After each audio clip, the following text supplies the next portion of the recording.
Lost KGB archives, long believed to be either destroyed or still locked deep within Kremlin vaults, have just surfaced on the dark web.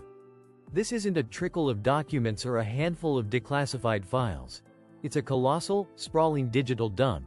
A black hole of historical data that promises to rewrite significant portions of the Cold War narrative and expose secrets thought buried forever. The first whispers began not on encrypted forums, but in the hushed corners of cyber intelligence communities. A notorious group, known only as the Silent Hand, posted a cryptic message on an obscure pastebin. The wall falls again. What followed was not a simple download link, but a complex series of nested puzzles and darknet dead drops, hinting at the sheer scale of what was about to be unleashed.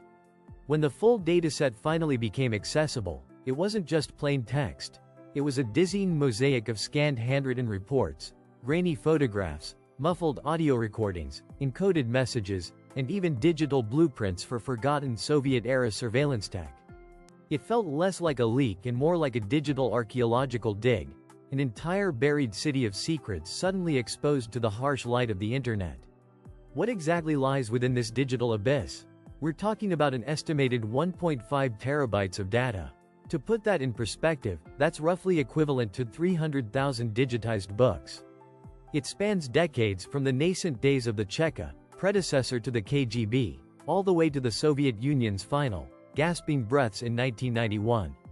Historians and cryptographers who have managed to gain access are describing it as an unprecedented window into the inner workings of one of the 20th century's most feared intelligence agencies.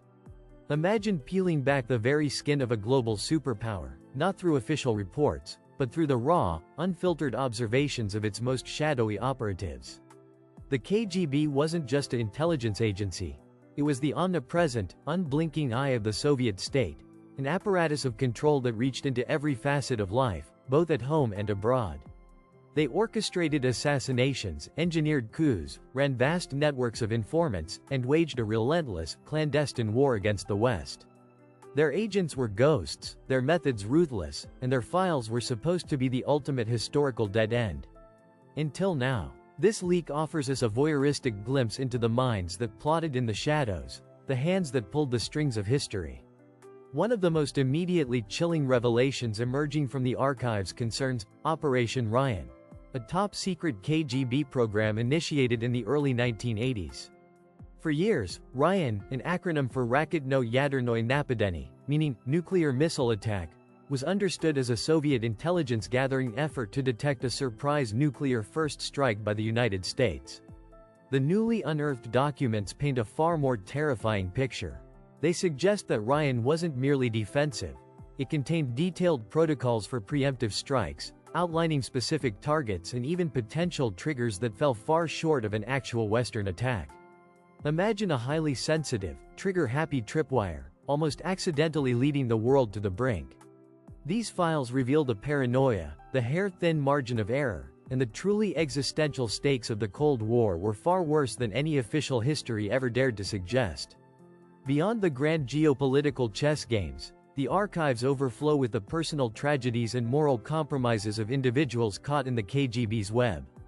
There are confessions from dissidents, meticulously catalogued by their interrogators, revealing not just their beliefs but their hopes, their fears, and the exact moment their spirit broke. We find extensive dossiers on Western academics, artists, and journalists, detailing not only their public activities but their private lives, their vulnerabilities, their children's schools, all potential leverage points. It's a stark reminder that beneath every grand strategy lay countless shattered lives, reduced to mere data points in a ledger of power. What did it feel like to know your neighbor, your friend, might be reporting on your every word? These files don't just tell us, they show us. The technological secrets are equally astounding. The KGB's surveillance tools weren't always brute force. These archives detail incredibly sophisticated microbugs disguised as everyday objects. A button on a coat, a sugar cube, even a porcelain tooth. There are schematics for a whisper detector system capable of isolating conversations in crowded rooms and early concepts for what we now recognize as digital interception tools, decades before the mainstream internet. It's like looking into a retrofuturistic laboratory, where the paranoia of the Cold War drove innovation in ways we are only now beginning to comprehend. How many everyday objects around you could be listening right now? The question isn't theoretical in these documents. Then there's the psychological warfare. The documents lay bare the intricate strategies used to spread disinformation, destabilize enemy nations, and manipulate public opinion. One particularly unsettling section details Operation Infection, a KGB campaign to propagate the theory that the AIDS virus was created by the Pentagon as a biological weapon. These files show the planning, the assets used, the careful seeding of fake news into unwitting media outlets.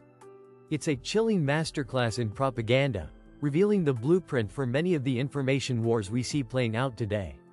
They didn't just fight battles, they fought for control over reality itself. And what about the unseen hand in events we thought we understood? One dossier, spanning hundreds of pages, details the KGB's deep infiltration of various liberation movements in Africa and Latin America during the 60s and 70s.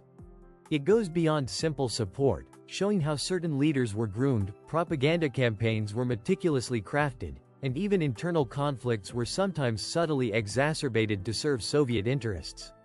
It suggests that many movements we view as organic and independent were, at crucial junctures, nudged, steered, or even covertly manipulated from Moscow. It forces us to question not just who won, but who was truly playing. The question that echoes through every line of these documents is, how did they get here?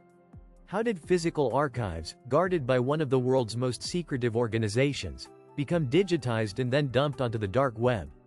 This isn't just a matter of someone walking out with a few floppy disks.